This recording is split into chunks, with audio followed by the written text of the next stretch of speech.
تھا جو انقلاب جب آیا تو وہ واپس آیا، وہ بھی پڑھنے گیا ہوا تھا، 16 سال بعد واپس آیا سرزمین پر اپنی، اور اس نے اپنی ماں سے یہی جملہ کہا۔ اور کہاں کس مقام پہ تھا کہ اس کے مرنے شہادت کے بعد بھی اس کے نوٹس پڑھائے جاتے تھے، پلازما فزکس کا سب سے اوپر اسٹوڈنٹ تھا وہ۔ شہید ڈاکٹر چمران 16 سال بعد واپس آیا اور اپنی ماں سے کہتا ہے، ماں جتنا سالم گیا تھا اتنا ہی سالم واپس آیا ہو۔ ماں وہ اثر دکھایا، اتنا بڑا آدمی آ کر جو ہے وہ بالکل گرد کے بارڈروں پہ لڑ رہا ہے۔ کس مقام پر امام خمینی کیا کہتے ہیں؟ چمران مرد بزرگ بود۔ امام خمینی جسے بزرگ کہتے ہیں وہ کیا ہوگا؟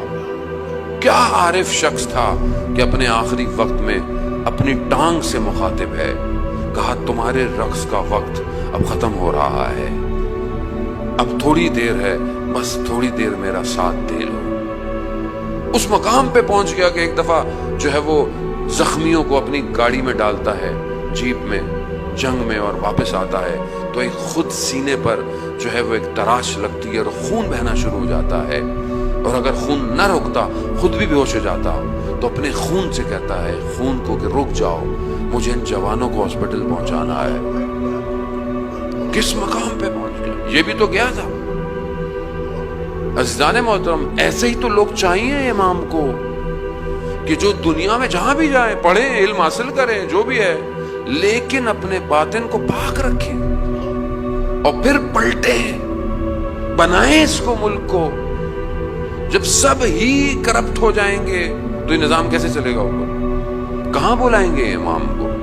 یہ ذمہ داری ہے ہماری عزیزان محترم، ہر فیلڈ میں پڑھنے کی، ہر ایجوکیشن ہو، چاہے گورنمنٹ ہو، چاہے جو بھی ادارہ ہو، اس میں پاک لوگوں کی ضرورت ہے تاکہ پاک فیصلے ہو سکے۔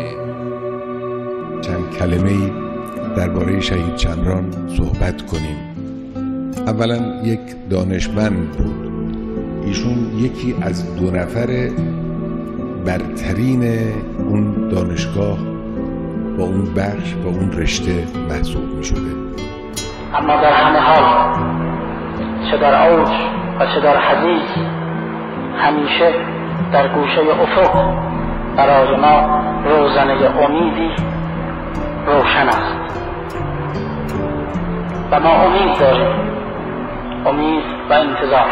خوش‌ذوق بود، هنرمند بود، عکاس درجه 1 بود، دل با صفایی داشت، عرفان نظری نخونده بود، شاید در هیچ مسلک توحیدی و سلوک عملی هم پیش کسی آموزش ندیده بود، اما دل خداجو بود، دل با صفا، خداجو، اهل مناجات، اهل معنا.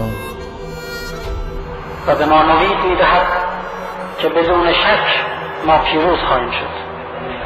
بدون شک انقلاب اسلامی ایران مراحل جدی‌تر و عمیق‌تری را طی خواهد کرد و محیط را برای رسیدن به آن اجتماع ایدئال طی خواهد نمود.